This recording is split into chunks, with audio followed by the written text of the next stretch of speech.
Hello everyone, today is April 9th, and on this day in 1865, General Robert E. Lee surrendered the Confederate Army to Union General Ulysses S. Grant.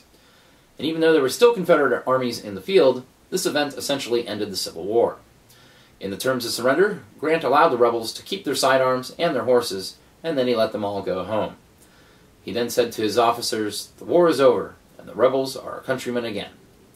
After 4 years of fighting, over 500,000 Americans had been killed in the bloodiest war in U.S. history.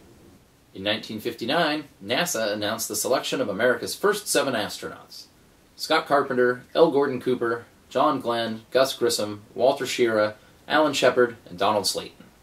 The 7 men were all military test pilots and were selected from a group of 32 candidates to take part in Project Mercury, the United States' first manned space program. After they were announced, the Mercury 7 became overnight celebrities who drank lots of booze, got into bar fights, drove fast cars, and had a taste for women. John Glenn actually angered his fellow astronauts when he at one point told them to keep it zipped. And NASA desperately tried to keep all these things on the down low so they could maintain an image of clean-cut, all-American boys. All 7 of them would eventually venture into space, but not until after 2 chimpanzees named Ham and Enos. When asked for comment about his historic flight, the famously tight-lipped Ham simply smiled and threw his feces.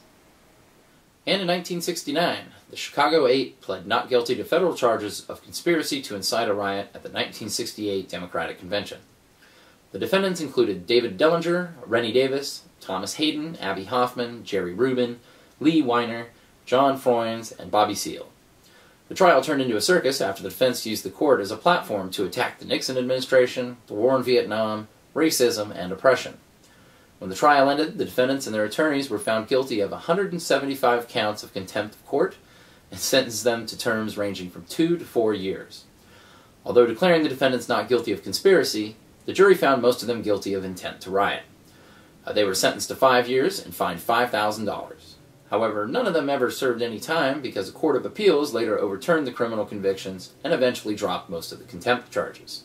This, of course, is quite different than today, where our courts would probably just skip the trial and send them right to Guantanamo Bay. Well, that's it for today, but be sure to stop by tomorrow for more on this day in history.